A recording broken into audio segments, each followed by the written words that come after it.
ఇప్పుడు వరమహాలక్ష్మి అమ్మవారి యొక్క వ్రతము చాలా మంది కూడా చేసుకున్నారు. అంటే 21వ తారీఖు నాడు చేసుకున్నారు.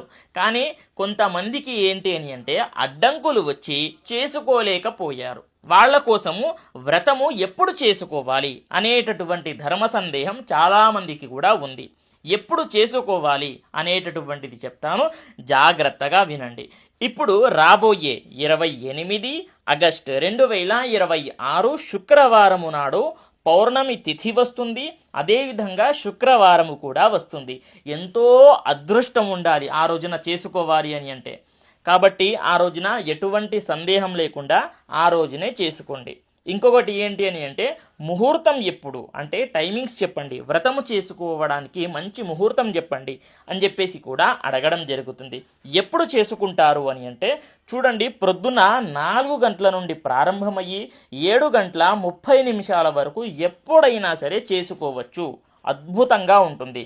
చాలామందికి ఏంటి అని అంటే అంత ప్రొద్దున వీలు కాదు కదా, ఇంకొకటి దివ్యమైన ముహూర్తం చెప్పండి అని చెప్పేసి కూడా అడగడం జరుగుతుంది.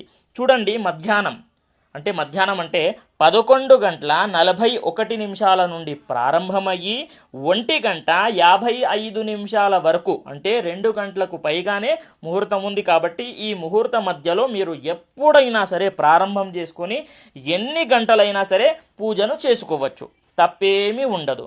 అదేవిధంగా సాయంత్రం పూట చేసుకునే వాళ్ళకి 6 గంటల నుండి సాయంత్రం 7:30 వరకు ఎప్పుడైనా సరే చేసుకోవచ్చు. ఇంకొకటి చాలామంది కన్ఫ్యూజ్ అవుతున్నారు. ఏంటి అని అంటే పౌర్ణమి 9:30 వరకే ఉంటుంది కదా, తర్వాత పౌర్ణమి ఉండదు కదా అని చెప్పేసి అడుగుతున్నారు. ఎప్పుడైనా గుర్తుపెట్టుకోండి, సూర్యోదయానికి ఏదైతే తిథి ఉంటుందో ఆ రోజంతా కూడా అదే తిథి పరిగణంలోకి వస్తుంది అనేటటువంటిది ఎప్పుడు కూడా మర్చిపోకండి. కాబట్టి మీరు 11 గంటలకు చేసుకున్నా సాయంత్రం చేసుకున్నా పౌర్ణమి రోజు చేసుకున్నటువంటి ఫలితమే వస్తుంది.